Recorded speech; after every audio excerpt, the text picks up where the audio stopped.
Morning once again, honorable members. Continuing with the order of business, introduction and swearing in of new members, laying of documents by ministers. The chair recognizes the honorable member for Bamboo Town. Mr. Speaker, I beg leave to lay on the table of the House a copy of the following: the road traffic taxi cab Grand Bahama Zone Rates Regulations 2018. Order that the document be brought up.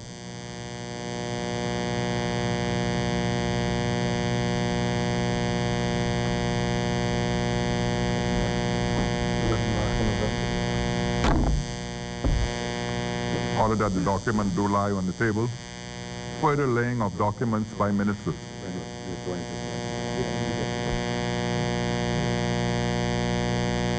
Statements and communications by ministers. The chair recognizes communications by the clerk. Messages from the Governor General. Messages from the Senate. Motions for leave of absence, leave to resign seat, and new writ. Presentation of petition. Presentation of reports of committees. Adoption of reports of committees. First reading of bills. The chair recognizes the honorable member for Bamboo Town. Mr. Speaker, we do have the concurrence of the opposition as the House needs unanimous consent in order to withdraw a bill and to put a new bill in place. And so at this time, Mr. Speaker, with the consent of the other side, I do move a motion, Mr. Speaker, that we withdraw bill number 68 on the agenda of the House that was laid last week. It's bill number 68, a bill for an act to amend the Business License Act.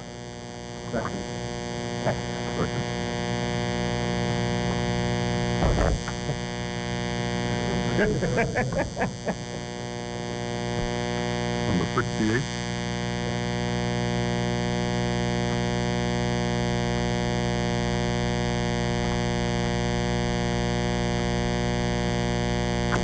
Honorable members, it has been moved and seconded that the following bill be removed from the agenda.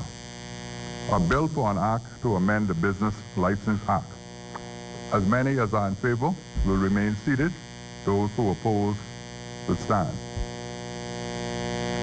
The motion is carried for a bill for an act to amend the Business License Act to be withdrawn from the agenda.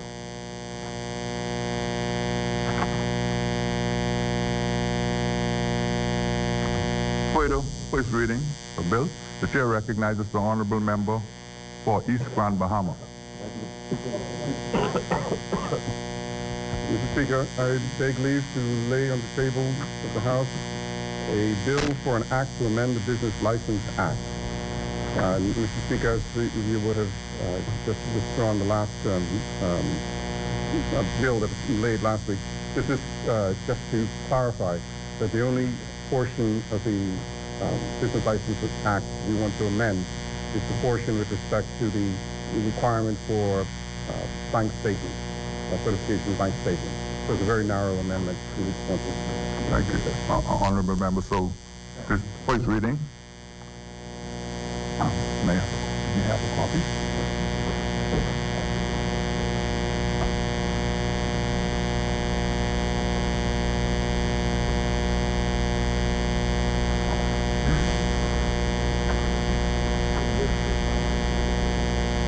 Honorable members, it has been moved and seconded that the following bill be read for a first time. Business License Amendment Act Number 2 Bill 2008. Order that the bill be read for the first time. Yeah. Okay. As many as are in favor will remain seated. Those who oppose will stand. Order that the bill be read for a first time. A bill for an act to amend the Business License Act. For the first reading of bill. Second reading and committal of bills.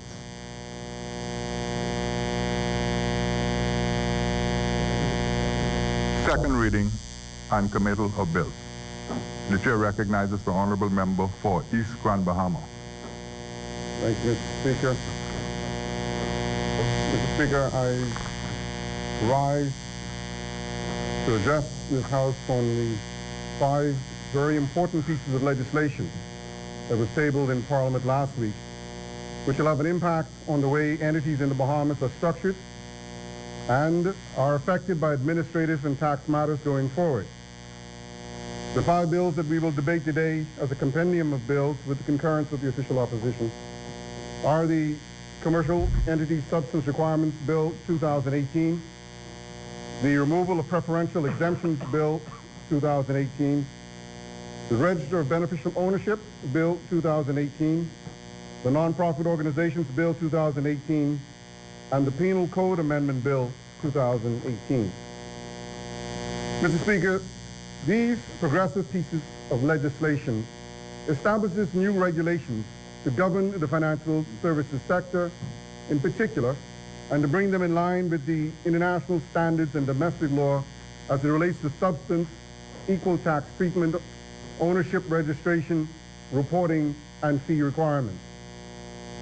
Mr. Speaker, this new regulatory landscape is taking place in a context of rapid change, rising nationalism in G20 countries around the world, and global upheaval in the financial services sector.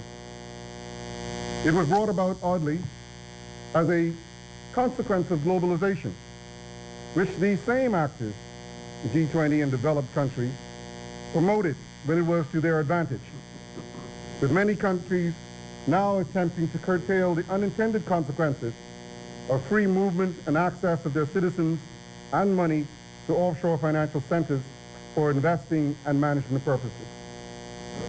You see, when they were selling us goods cheaper than we were, or they used marketing techniques to drive demand in our markets, causing increased consumer demand and capital flows from places like the Bahamas, globalization was as their citizens, however, realized that they could manage their affairs in international centers in a tax-neutral way, the capital flowed in the reverse direction.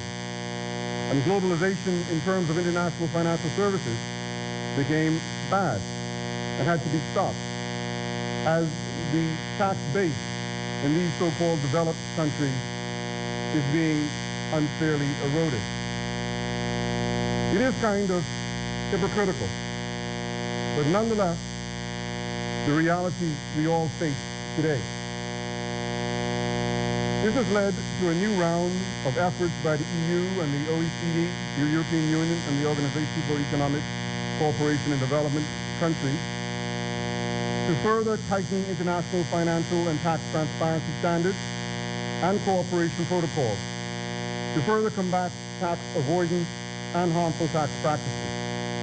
Or to put it in simple terms, the movement of capital, i.e. money, from high tax jurisdictions to low tax jurisdictions like ours, without the need for real economic substance or physical operations in the offshore financial jurisdictions. Mr. Speaker, to be clear, I wish to state at the outset that the Bahamas has consistently maintained its right to establish domestic law, to set its own tax policy and foreign policy. There has been no conceding of ground on the principle of sovereignty or our right to exist as a well-regulated, cooperative, and compliant financial services jurisdiction. We have asserted and continue to assert that our record of cooperation in tax matters with our international partners through MLATs, TIAs, or Tax Information Exchange Agreements, and other bilateral cooperation agreements has demonstrated our commitment to transparency standards and international best practices, and they have worked, though we acknowledge they need better efficiency in the process.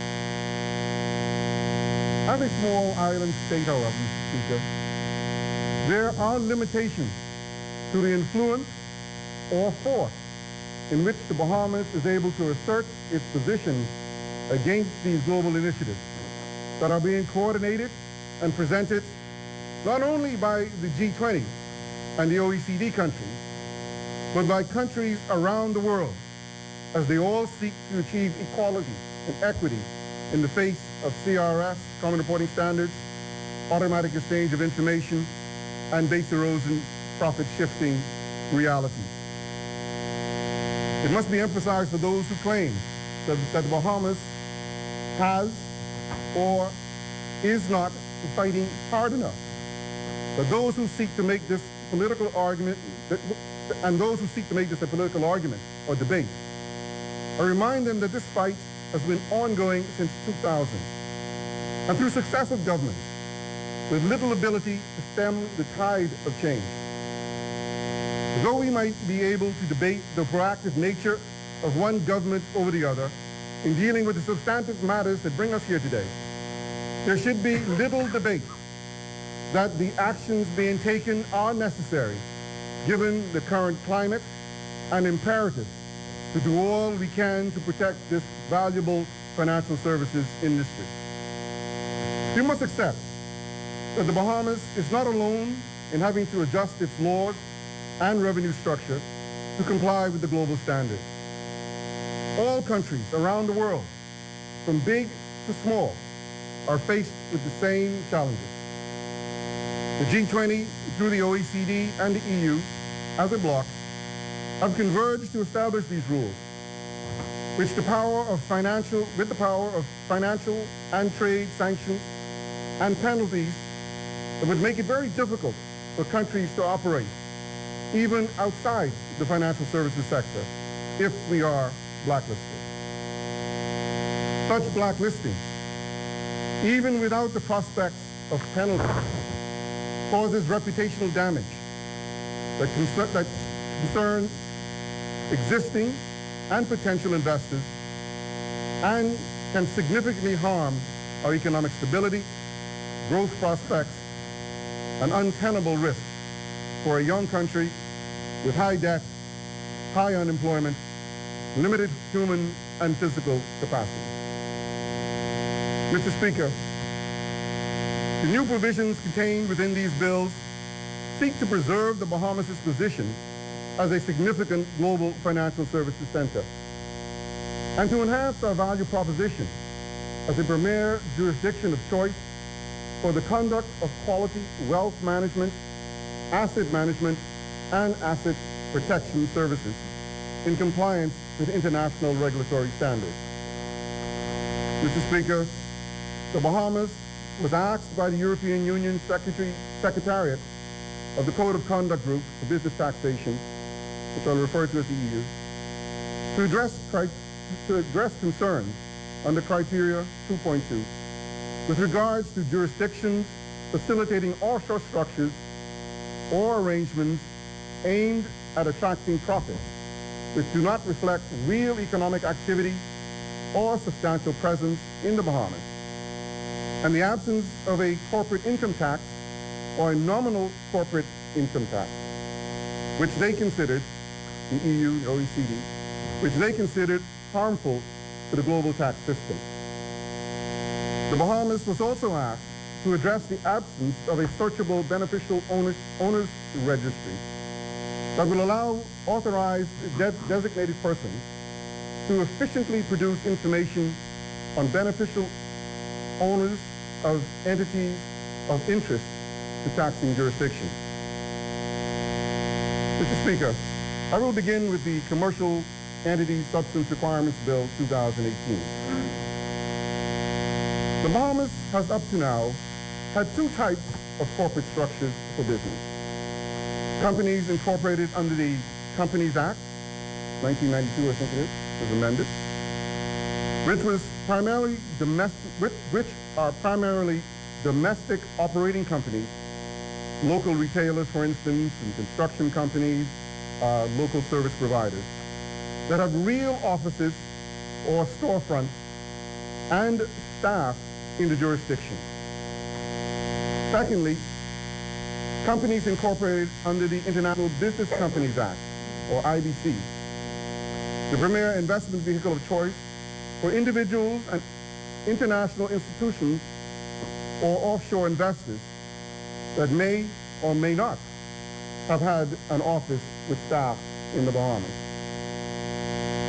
Mr. Speaker, under the new global standard, this distinction can no longer exist, and all companies operating from the Bahamas must demonstrate substantial economic and operational presence or have their activities reported and taxed in the jurisdiction where this substantial relevant activity is conducted so that they can be assessed for tax purposes in that jurisdiction.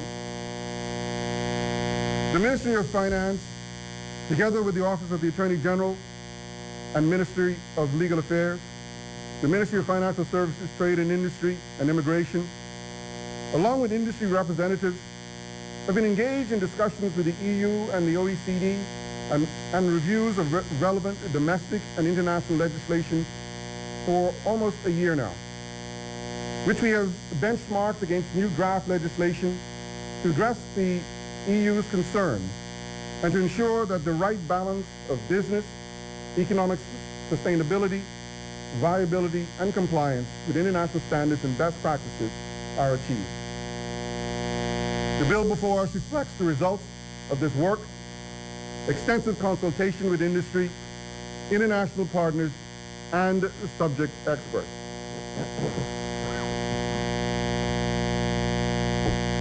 Mr. Speaker, as a consequence of the enactment of this substance requirement bill, all companies carrying out what is called relevant activities as defined in the bill, such as banking, insurance, fund management, financing and leasing, shipping, distribution or service center operations, headquarter operations, and holding companies with relevant activities will be required to demonstrate that they have a substantial economic presence within the Bahamas and that they engage in real economic activity. Mr. Speaker, these entities must conduct core income generating activities in the Bahamas and include the following for each relevant activity. For banking, the raising of funds, managing risk, including credit, taking hedging positions, providing loans, credit, or other financial services for customers, managing regulatory capital, and preparing regulatory reports and returns. In insurance, the predicting and calculating of risk, insuring or reinsuring against risk, providing client services.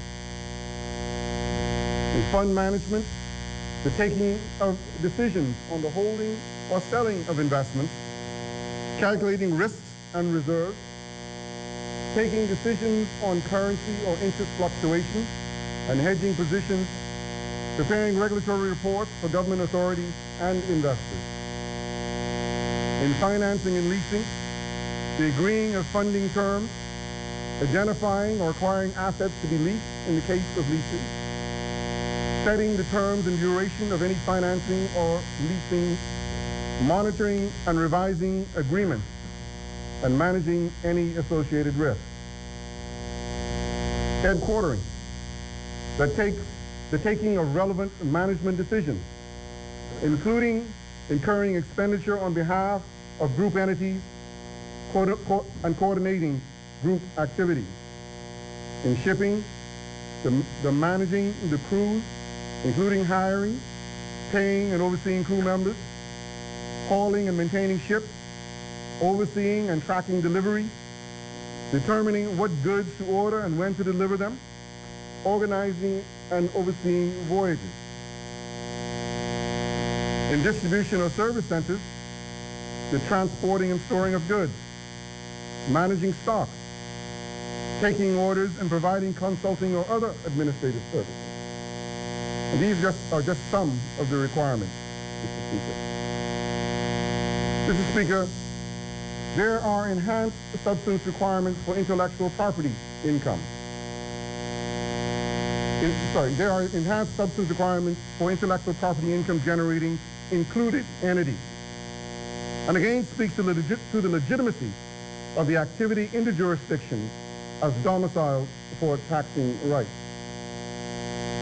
Mr. Speaker, under the legislation, businesses conducting relevant activities are required to be managed and controlled on the island or in the country. This includes having an adequate number of meetings of the Board of Directors conducted in the Bahamas, given the level of decision-making required. Entities' records and minute keeping must be kept in the Bahamas, and the Board of Directors as a whole should have the necessary knowledge and expertise to discharge their duties.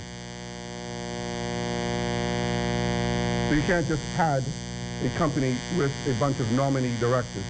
They must have the qualifications to fulfill the substance requirements that they are capable of making the kind of decisions that the board in the ordinary course of business would be expected to do.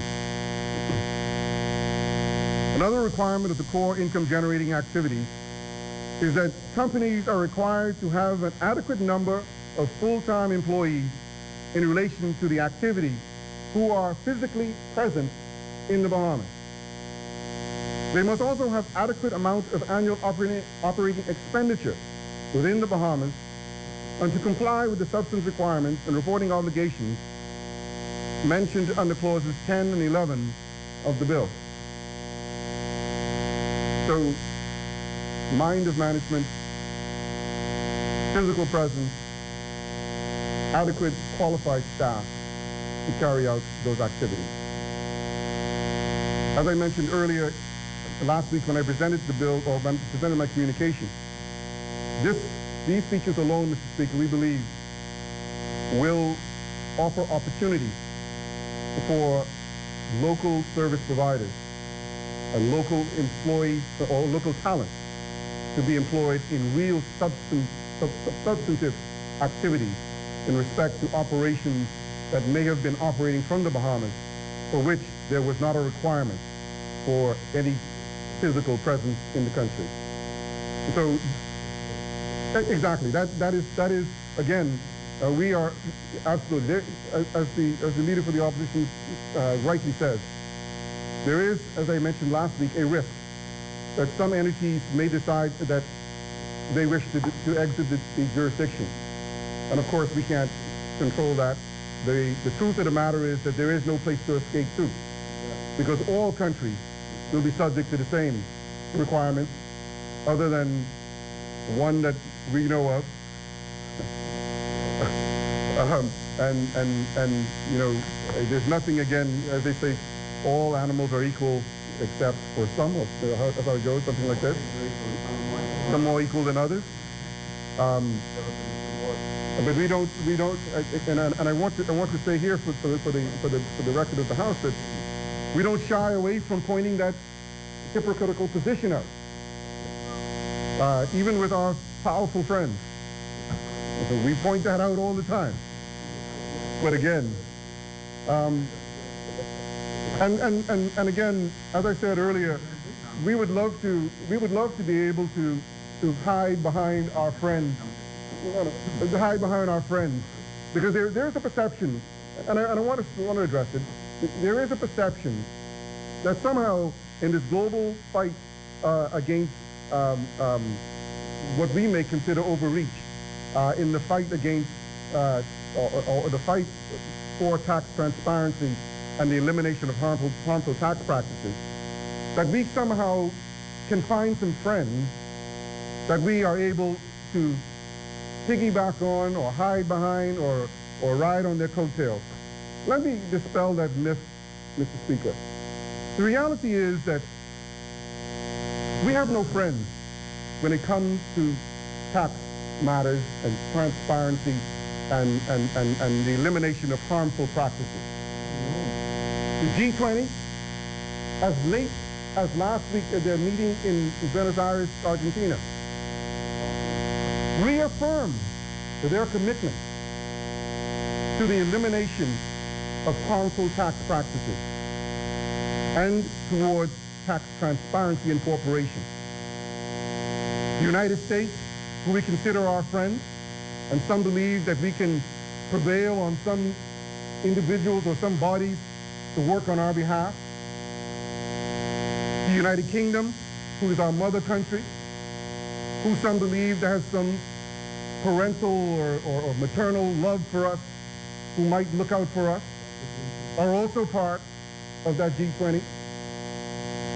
They're all signed on to this global tax forum, to this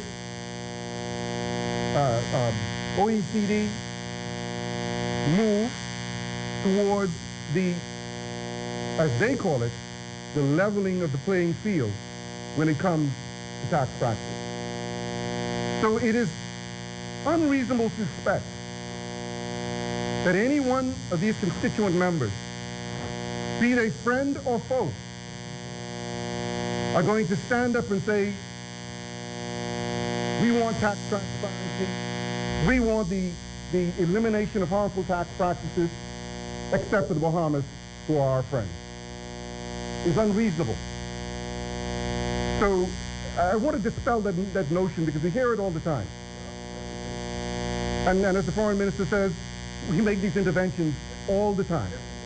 And in fact, I've made this intervention twice just in the last month, myself. And the fact of the matter is, again, this is about, from their perspective, the elimination of harmful tax practices and the leveling of the playing field so that capital does not flee from their jurisdiction to low tax jurisdictions for the purposes of avoiding or evading taxation. So there's no friends in this. This is about level playing field and a new paradigm when it comes to financial services jurisdiction. Mr. Speaker, another feature of this bill is the enforcement of the substance requirements where the authority deems a company has failed to meet the standards. Where the authority deems a company to have failed to meet the substance requirements, the bill gives the competent authority the power to request on-site inspections and an audit at the expense of the company.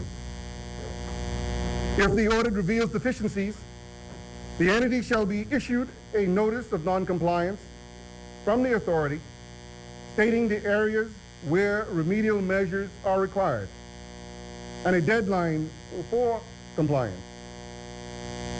If the entity fails to comply, this bill gives the authority the power to impose an administrative penalty not exceeding $300,000.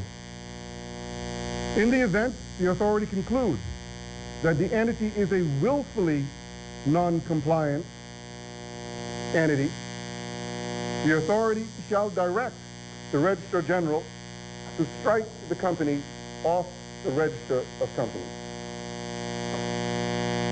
Further, where a company fails to satisfy the substance requirements rules, the authority has the power to forward to the relevant reportable jurisdiction the findings of any inspection or audit conducted or commissioned in respect of any report in accordance with the schedules set out in the bill.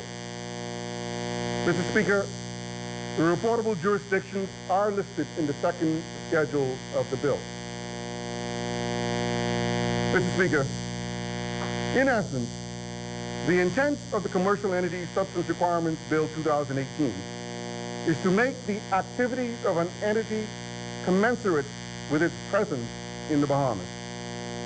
This means that at its most basic level, it requires that included entities have a bona fide office and can be more than just a brass plate at the office of its registered agent.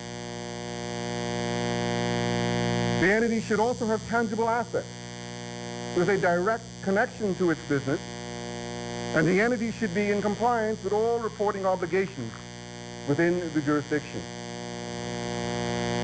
Mr. Speaker, the Commercial Entity Substance Requirements Bill 2018 follows the guidelines set out in the EU's scoping paper and reflects the Secretariat of the Code of Conduct Group for Business Taxation's comments. But further, the bill was benchmarked against the Jersey Substance Requirements Bill. That's the island Jersey, not the state Jersey. And Jersey is one of the first countries to actually have put forth their legislation. Jersey, Guernsey, and so it's a good place for us to benchmark off of. Mr. Speaker, it is clearly evident that the European Union has made heavy demands on the Bahamas and other jurisdictions, such as the Cayman Islands, Bermuda, British Virgin Islands, Jersey, Guernsey, Isle of Man, just to name a few. These requests are in addition to the international standards set out by the OECD, which the Bahamas has met.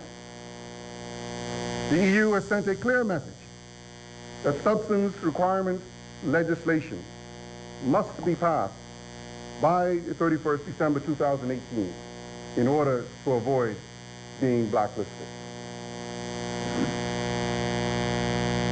Moving on, Mr. Speaker, to our second bill, the Removal of Preferential Exemptions Bill 2018. In addition to the EU's request for entities to have economic presence and substance in the Bahamas, they also expressed concern with respect to tax preferences afforded to non-resident companies that are not afforded to resident companies, which they term as ring fencing.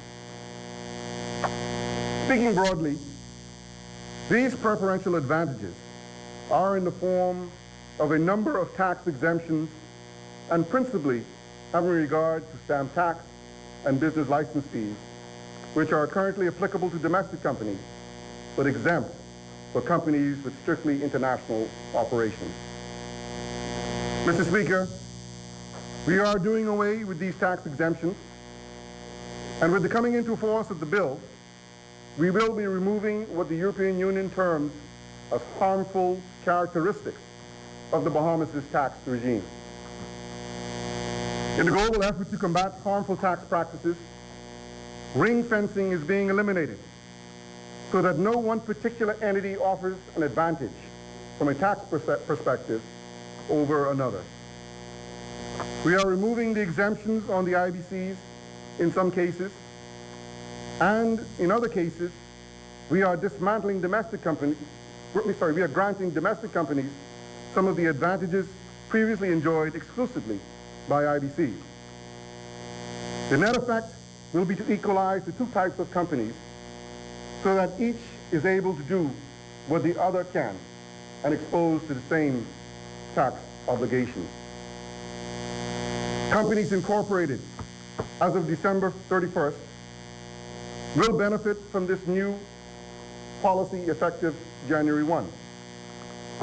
Existing companies will be phased in under the transitional clause in the bill, which means they can continue to enjoy the benefits of the preferential tax treatment or the exemption for an additional 3 years until December 2021, when the advantages will end. Pardon me? So, Mr. Speaker, this is an area where in our last meeting with the OECD and my last meeting with the Global Tax Forum week before last, we pushed back substantially and aggressively. We explained to them that included in the IBC documents, in some cases, are provisions for these exemptions to extend out to as much as 40 years. The OECD, the EU, while in Uruguay, stated emphatically that those terms are unacceptable and will lead to blacklist. They proposed 6 months for phasing out these exemptions. And we told them that was impossible, because some companies might not even be able to notify within 3 months, much less to eliminate and to change to a different system within 6 months. We pushed for 5 years. They, again, rejected our 5-year proposal and accepted 3 years, which is consistent with the OECD's requirements. So, in this particular context, we all understand, and we do not understate for 1 minute what that might mean.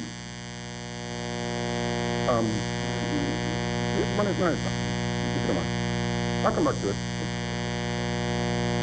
Yes. I mean, if you wish. Go ahead.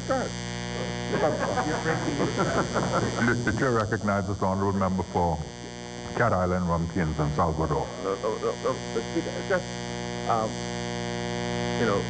we emphasize that where we are. We are supporting as much as we can. There's some odds we'd like to make. With respect to this issue of the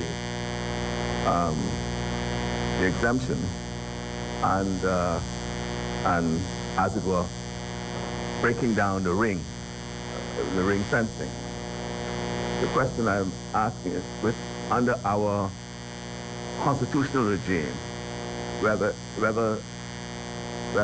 what will happen, for example, if an IBC who is now enjoying and is vested with this, what I say, 40-year exemption, and once we pass this law, they challenge it, and it is found by our court that it may very well be unconstitutional. Where would that leave us? And how would the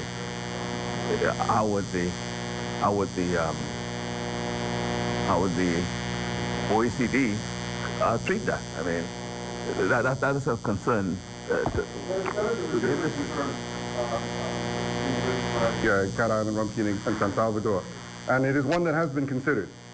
And it is one that has been proposed to the OECD and the EU. Unfortunately, no, they say that's your issue. That's not our issue. That's your issue. Now, I've seen subsequent some literature correspondence that suggests that where there is a constitutional issue, that there may be alternative approaches that can be taken. But that is an exception, not the rule, and they're not prepared to give us a pass on the first instance. In other words, if we want to assert that, then somebody's going to have to take it to court and challenge it. Mr. Speaker, that's exactly what exactly. That is exactly the position that they've taken. That's your problem, not our problem. All right. We tell you what the rule is. If you got to amend your constitution, that's between you and your people. Do what you got to do. Again, I'm going to leave that to your legal scholars. we cross one bridge at a time. Mr. Speaker, yeah, and the member for St. Anne's is correct that we will not be the first to have this challenge. There will be other jurisdictions that have similar challenge, and so it's a matter of how we are able to negotiate or discuss and agree amongst ourselves, amongst our institute stakeholders, and what is in the best interest of the jurisdiction overall going forward. Mr. Speaker, in respect to the approach that we will take come January 1, we intend to issue guidance, notes, and regulations in this regard shortly, following consultation with industry, domestic, corporate and civic organizations, and other stakeholder agencies and regulatory bodies. Mr. Speaker, with respect to the Register of Beneficial Ownership Bill in 2018, the Register of Beneficial Ownership Bill allows the competent authority, which in this case is the Attorney General's office, to establish a secure search system for the purpose of enabling every registered agent to maintain a database of required particulars on the beneficial ownership of a legal entity for which it has responsibility. Mr. Speaker, the electronic database shall be A, secured and accessible only by a designated person from a designated secured location within the Bahamas. And that is important, Mr. Speaker. The OECD and the EU are pushing for a public registry, meaning that anybody can go on to the registry and search for whatever they want to search for. There's been tremendous pushback, even from some of the proponents of this transparency agenda, that they will maintain a private register searchable by designated authorities only. And the Bahamas fully supports that position. B, it should be subject to search by either the name of an individual or the name of a legal entity. And C, prevent communication to any person of the fact that a search is being made or has taken place, except where the designated competent authority expressly discloses such communication. In other words, the registry can be searched on the instruction of the competent authority, and there will be designated persons who have to sign an oath of fidelity, secrecy. And only those persons are prevented by law from disclosing to an interested party that a search has been asked for or requested, or that it has happened.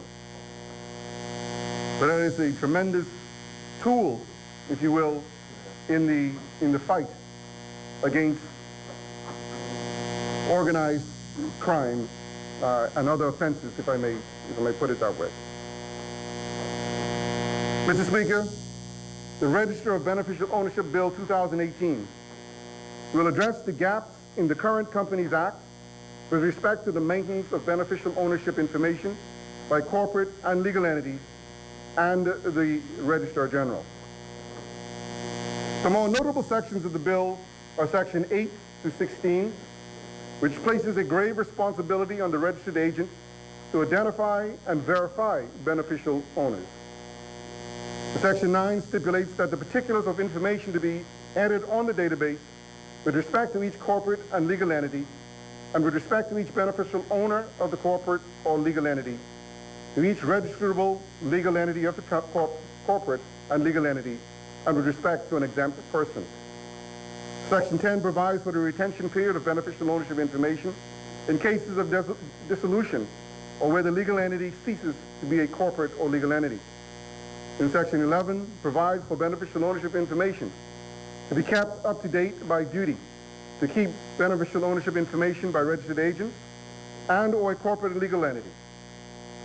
This section speaks to offenses for failure to keep records up to date and applicable penalties. Section 12 states that every registered agent shall designate one or more persons to be responsible for accessing the applicable electronic database. Section 13 speaks to the confidentiality of submitted information and the offense and penalties and non-compliance with the same. Section 14 allows for protection for registered agents for complying with the provisions of the Act. And Section 15 sets out the offenses where, by a registered agent, a corporate and legal entity provides false or misleading information on the database. And Section 16, the applicable penalties, lists the applicable penalties, and while Section 17 allows the minister to make regulations. And so, Mr. Speaker, with the enactment of this bill, it is virtually impossible for a beneficial owner to hide behind a vehicle or some structure without the possibility of legal consequence. Mr. Speaker, the fourth bill before us today is the Non-Profit Organizations Bill 2018, which brings non-profit organizations under regulatory oversight. This will enhance the integrity and mitigate against the abuse of these entities. The bill creates a register of non-profit organizations and requires all non-profit organizations in the Bahamas to be registered and to provide detail on its purpose and objectives. The bill also imposes a strict requirement for non-profit organizations to maintain detailed financial statements to demonstrate that the organization's funds have been applied in a manner that is consistent with the objectives of the non-profit organization. Now, Mr. Speaker, there are those, and I believe somebody mentioned that there's something in the paper today from one organization who has raised concern about having to register, having to file financial statements to show that they are operating within the guidelines, the mandate of their organizing documents. Let me state for the record that it is not the intent of the government to interfere or to monitor, other than for defined purposes, the activities of any organization, be they religious, civic, social. That is not the intent of this bill. The overriding objective of this bill is to provide for regulations to ensure that non-profit organizations are operating in a transparent manner and are not engaged in activities which constitute an identified risk as defined in the Proceedings of Crime Act, Chapter 92. Namely, activities involved in corruption, cybercrime, human trafficking, money laundering, or financing of terrorism, or proliferation or financing of weapons of mass destruction. Now, some may say, for the sake of argument, I'm just a little charity organization that provides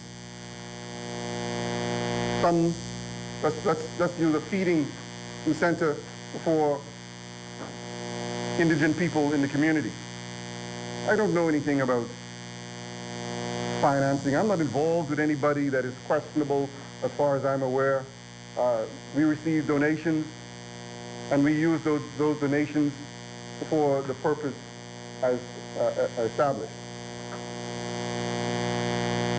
I suspect that 100% of our organizations will be so subscribed. This bill, though, is intended to help ensure that no actor, be he domestic or international, comes to the Bahamas, establishes a nonprofit organization, or knowingly or unknowingly utilizes an existing nonprofit organization to launder or to conceal the proceeds of crime. And it can happen, Mr. Speaker, because many organizations receive donations. Some receive donations from around the world. And a lot of times, you don't necessarily know the background of those persons who are sending you donations. This is not concerned with your $100, your $1,000, even your $10,000 donation. This is concerned with your large donation. And so this is not about, again, and I want to emphasize because I know people are sensitive in this matter, this is not about trying to identify, manage, expose the affairs of any organization. It is intended to ensure transparency in the fight against illicit activity. Mr. Speaker, that brings me to the fifth and final bill, the Penal Code Amendment Bill 2018. This bill makes it a crime to intentionally defraud a person employed in the public service relating to the collection of money for the purposes of general revenue. Now, I know what the interpretation of that is. And yes, it does. There's no distinguishing. It is now a crime with threat of penalty. Intentionally defraud the government of its revenue. This bill brings tax evasion within the lexicon of criminal acts in the Bahamas and is a landmark bill whose time has come. In making tax evasion an offense within the Bahamas, and we are debunking the notion that the Bahamas encourages tax evasion or protects tax dodgers. And we are countering the stigma associated with being regarded as a tax haven. Mr. Speaker, again, this is a new paradigm, one that the Bahamas has not been used to. Normally, when there is a breach of one of the revenue acts, there's an administrative fine, or we turn a blind eye and we say, catch you next time. Mr. Speaker, in the eyes of the international community, it's tax evasion. It's permitting the opportunity for persons to engage in activities, avoid their taxes without any liability. So inasmuch as we, of our own accord, have no interest or had no interest in enforcing a penalty regime in order to ensure that we can enforce tax judgments from other jurisdictions and enforce our own legislation with respect. Pardon? Orlando's a lawyer, so you can explain. But it gives the Bahamas the ability to enforce the law relating to tax evasion or tax avoidance, and to administer that through the courts. Mr. Speaker, unfortunately, the G20 and the OECD countries continues to view the Bahamas as a tax haven, sheltering illicit gained wealth via opaque or obscure complex corporate structures.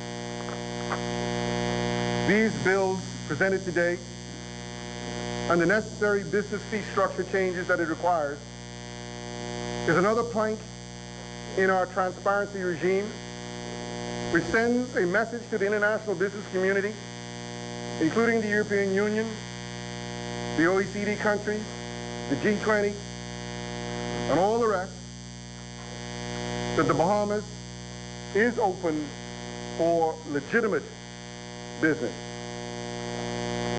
Again, Mr. Speaker, I know people are asking questions, like how is it that the European Union can dictate to the Bahamas? Or why does the Bahamas need to address the EU's concerns?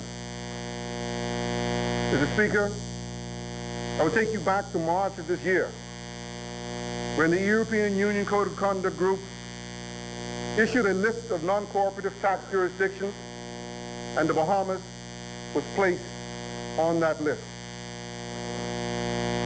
As I understand, the EU will be putting paper or pen to paper this month, in a week or so, to compile another list of non-cooperative tax jurisdictions, which will be published in January 2019. The Bahamas, like many other countries, are doing their best to avoid being placed on that so-called blacklist. Mr. Speaker, the Bahamas is a sovereign nation, capable of making its own laws and regulations. And as I say to people who bring this up all the time, so are the other G20, OECD, and other countries. They're also sovereign countries, capable of establishing their own laws and regulations, and how they will respond to perceived harmful practices.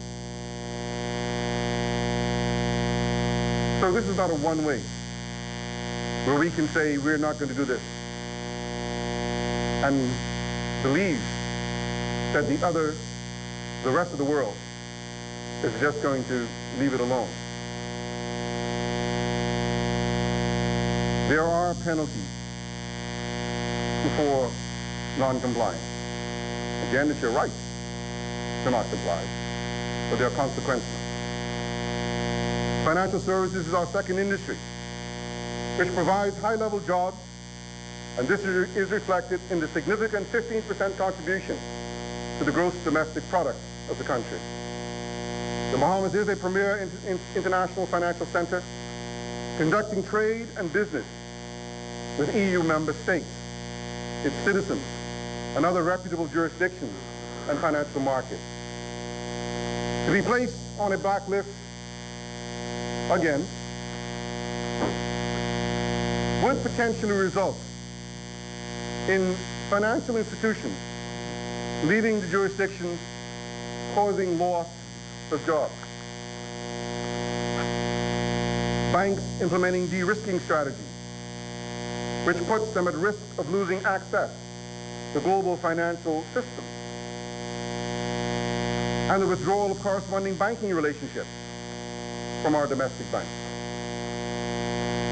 Mr. Speaker, when combined, these actions undermine competitiveness and impede trade and investment, growth, development, and causes serious damage to the Bahamas' reputation. Unfortunately or fortunately for us, Mr. Speaker, we import most of what we consume. Our food supply is, 6 weeks? If we somehow lose our corresponding banking relationships as a result of being deemed as a high risk because of being placed on a blacklist, Mr. Speaker, our ability to transact in foreign currency will be severely impacted. To the extent that we may then have to hoard cash. And I don't have to tell you what the risk is of that.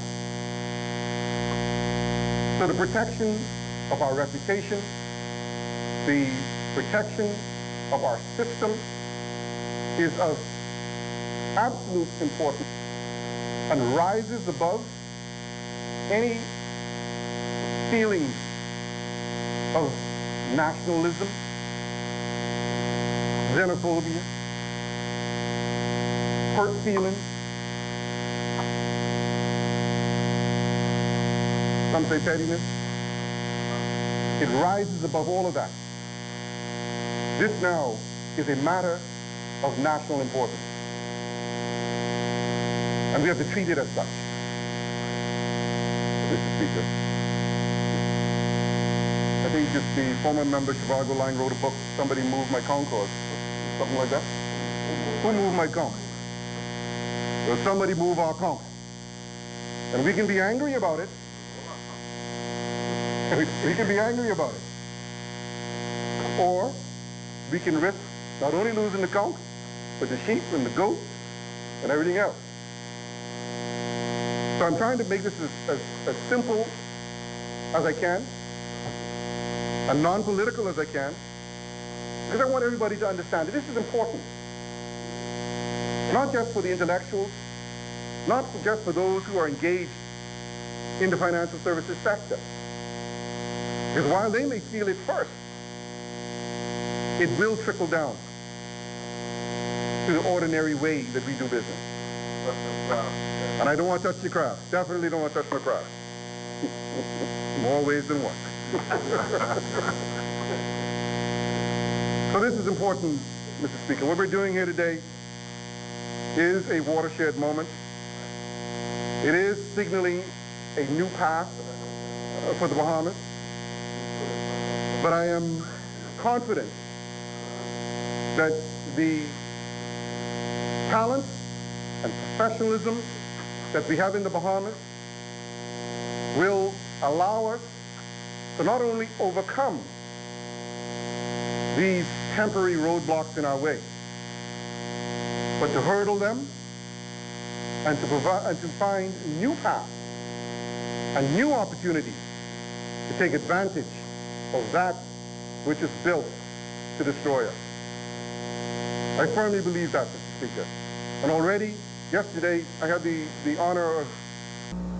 Honorable members, when the business of this House suspended, the honorable member for East Grand Bahama had just concluded his contribution, and now we are at the point of the seconder. Is there a seconder? The chair recognizes the honorable member for Yamacraw. Mr. Speaker, let me say it's a delight to rise in this honorable place on behalf of the good people of the great constituency of Yamacraw to second this compendium of bills. That being the Commercial Entities Substance Requirement Bill 2018, the removal of Preferential Exemptions Bill 2018, the Register of Beneficial Ownership Bill 2018, the Nonprofit Organization Bill 2018, and the Penal Code Amendment Bill of 2018.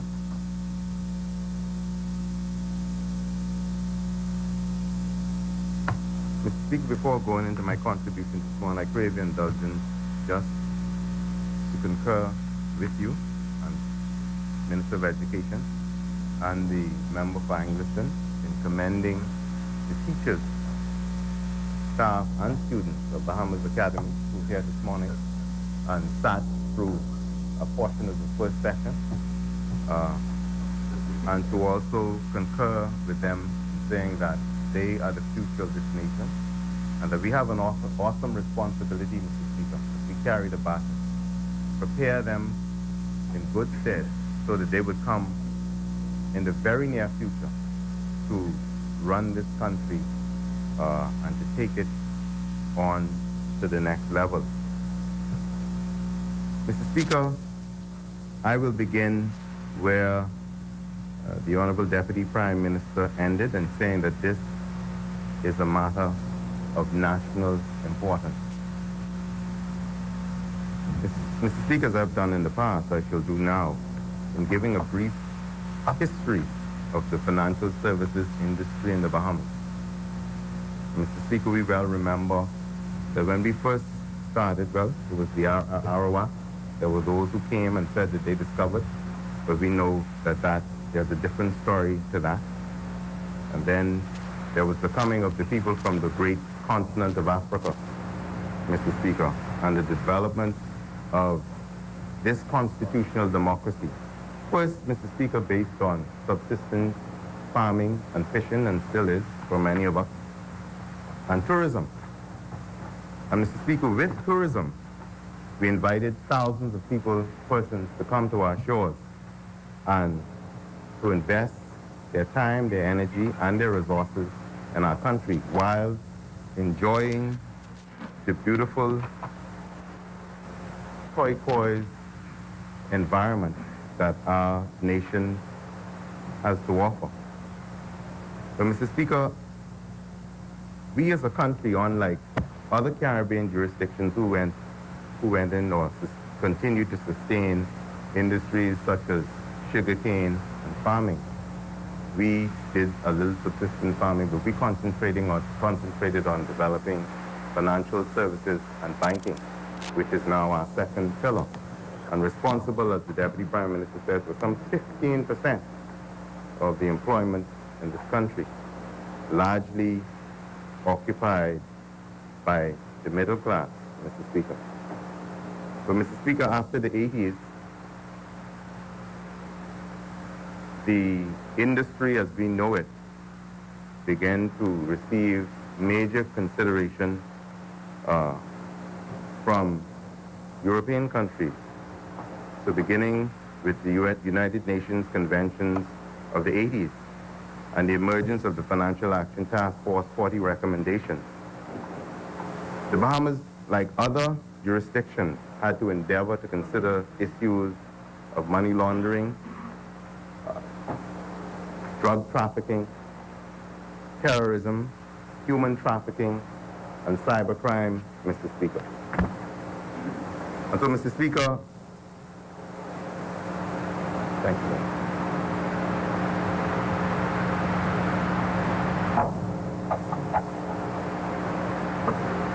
This was followed by the Organization for Economic Cooperation and Development, the OECD, over the last 20 years, paying much attention to small jurisdictions.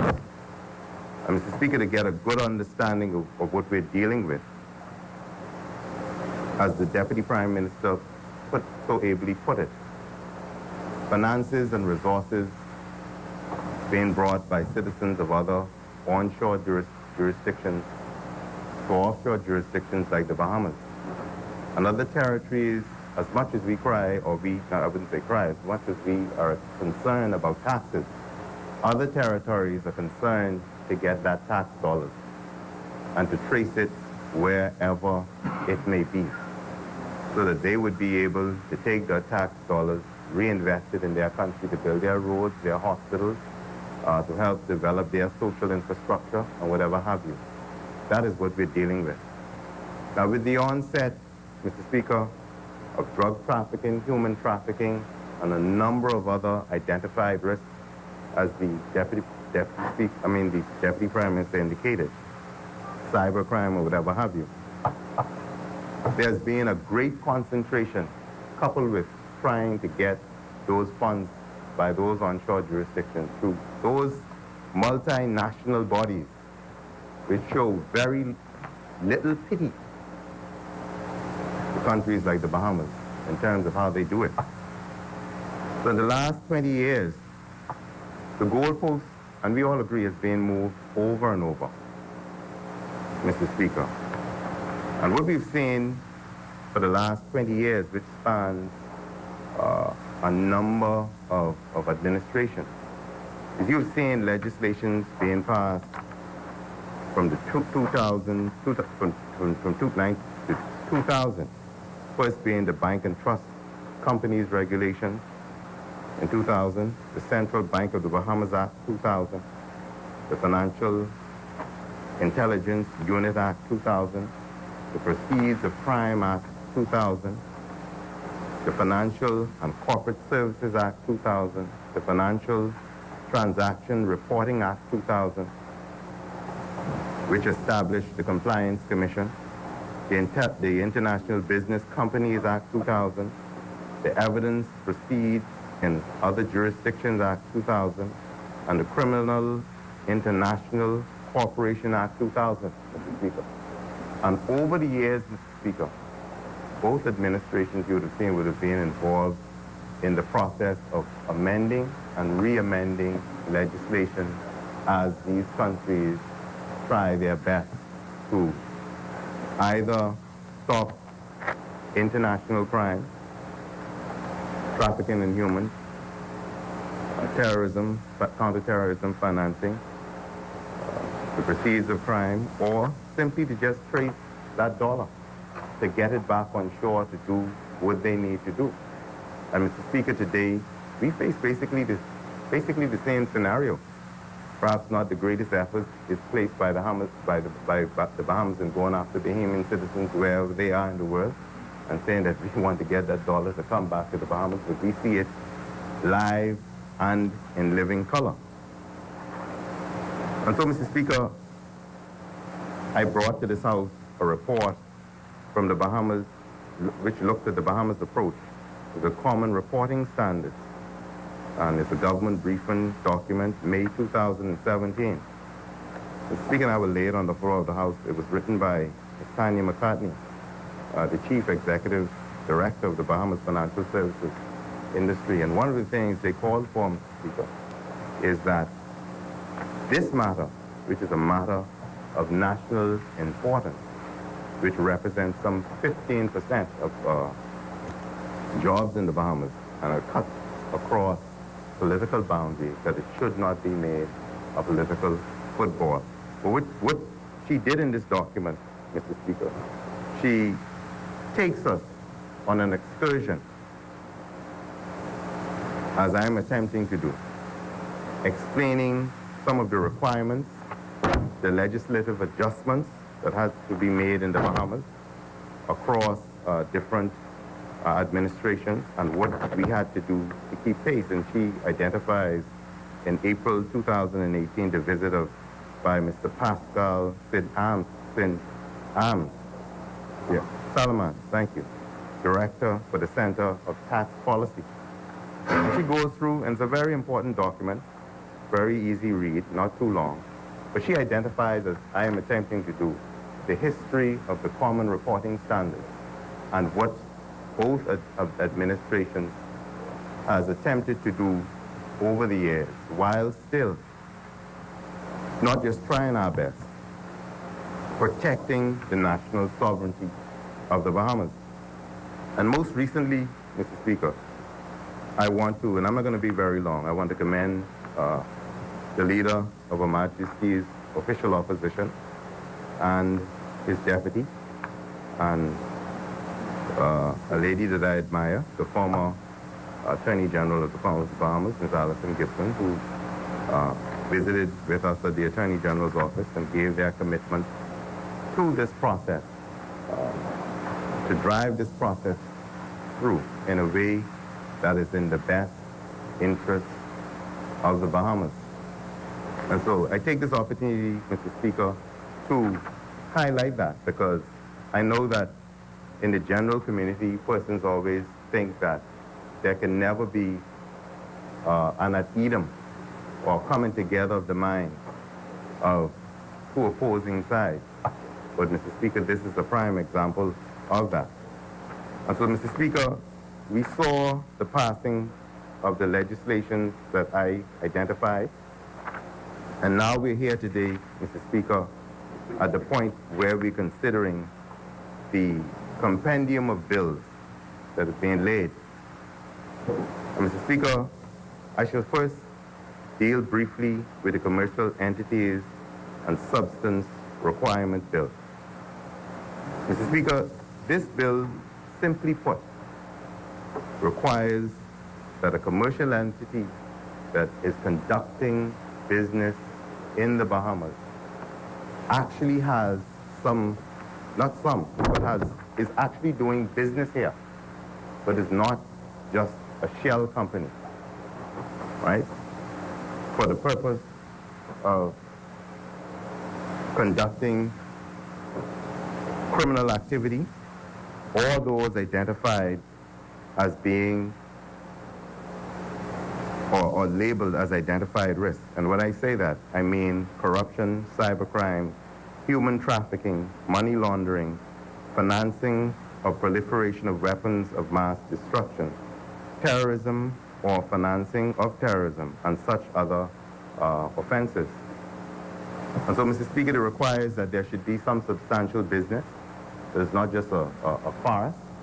And Mr. Speaker, we would have seen that in the 9/11 fiasco, and a number of companies that where you would find that they were just set up in the country. They had no significant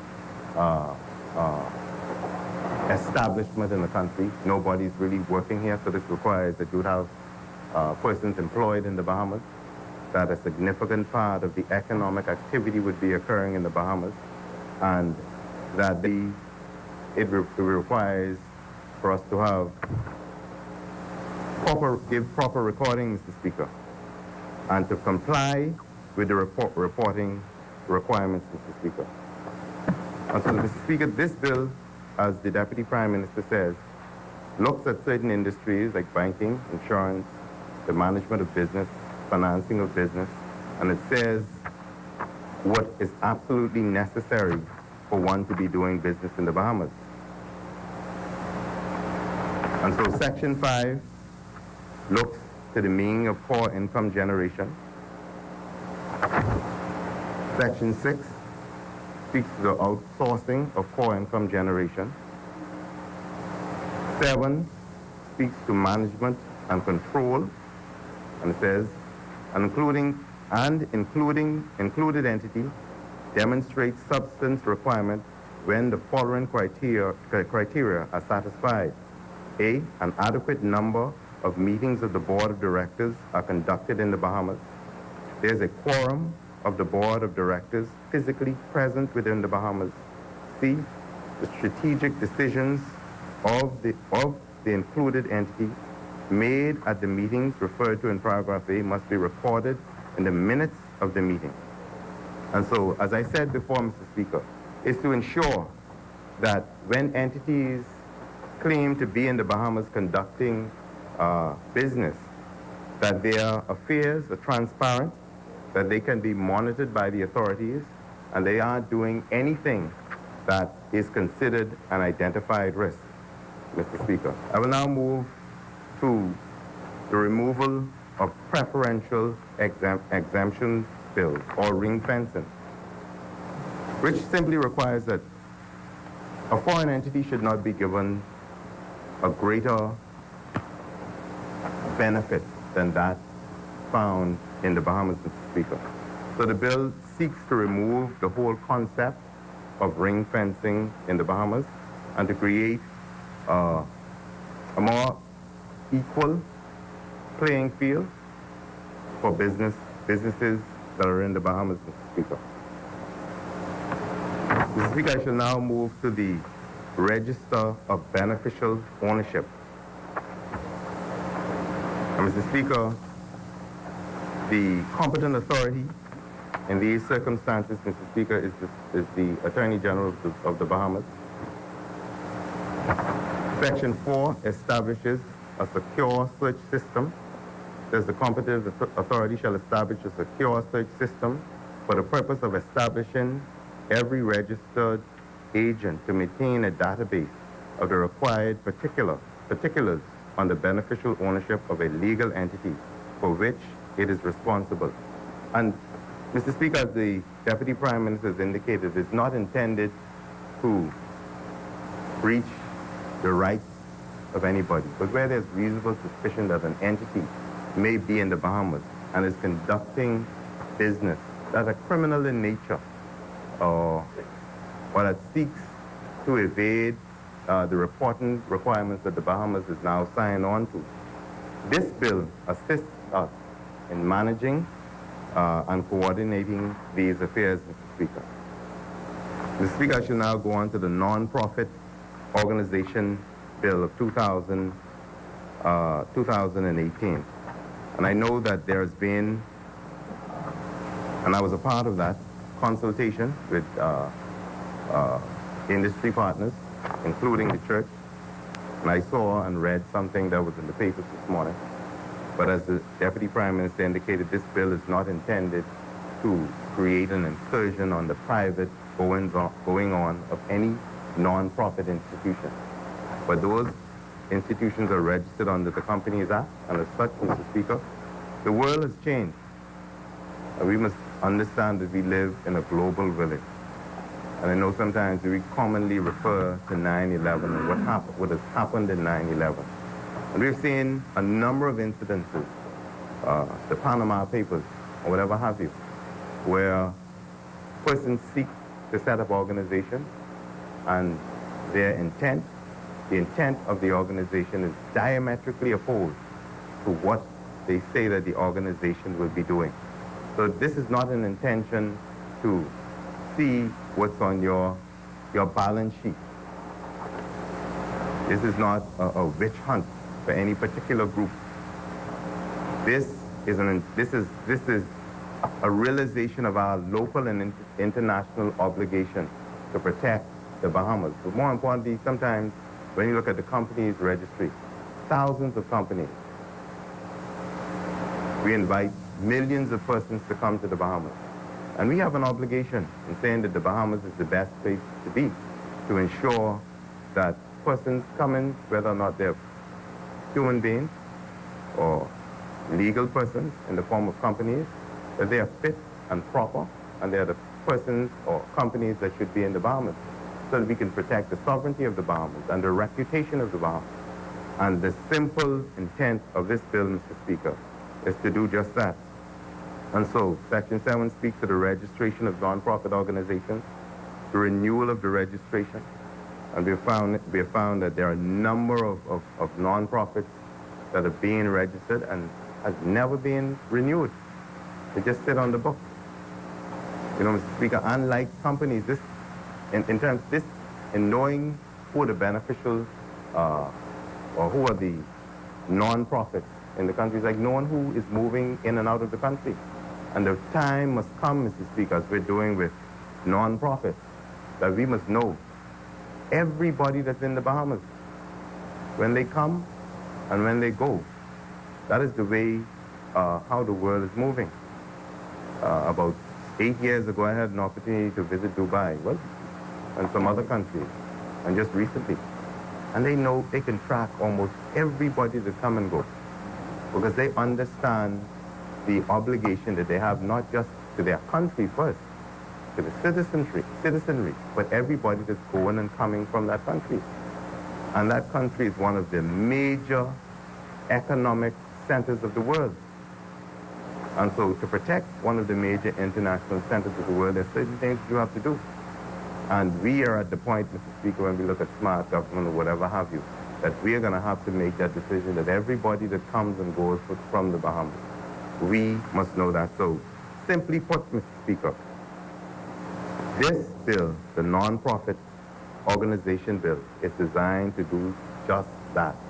So that 9/11 and other incidences where people set up companies will never happen again. But I underscore the point that this is not a witch hunt to try and find out what someone's closing balance is or was. Right? The amendment to the Penal Code bill, Mr. Speaker, and that is the amendment to section, just let me read it. It is a bill for an act to amend the Penal Code Act to provide for the offense of intent to defraud the government, and that is in financial matters. And the section reads, a person who, with intent to defraud the government, willfully makes, delivers, or causes false or fraudulent information to be made to a person employed in the public service relating to collection of money for the purposes of the general revenue. And it goes down, it follows that, Mr. Speaker. And I know that there are some concerns that have been raised, Mr. Speaker, but at some point, if we are to build a better Bahamas, one of the things that we must understand is we have an obligation not to defraud the government revenue. That is how we build schools.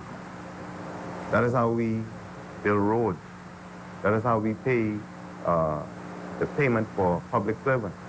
And so, Mr. Speaker, in keeping with international standards, Mr. Speaker, this amendment is being brought to the penal code to assist where anybody willfully omits information required, willfully obstructs, hinders, intimidates, or resists a person employed in the public service and collection of money for the purpose of general revenue.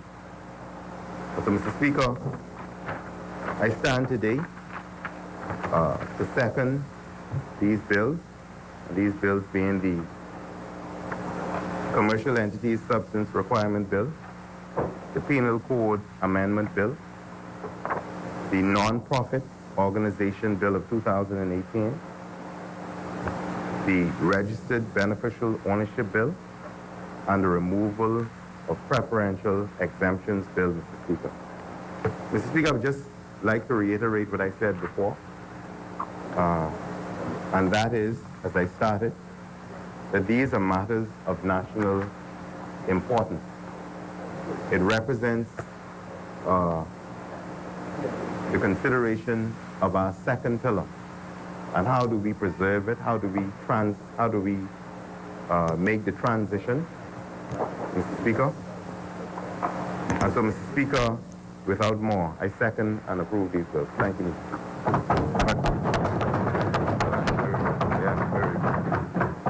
Thank you, honorable members.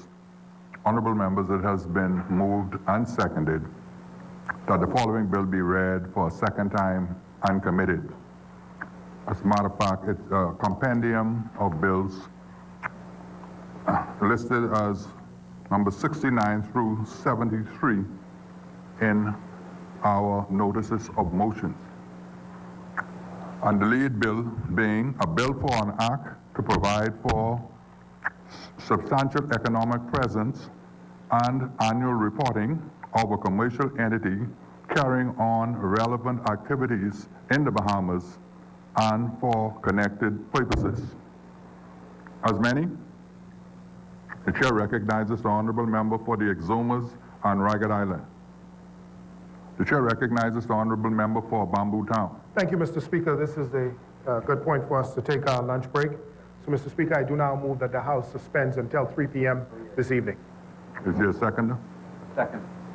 It has been moved and seconded that the business of this House suspends until 3 p.m. this afternoon. As many as in favor will remain seated. Those who oppose will stand. The business of this House stands suspended until 3 p.m. this afternoon.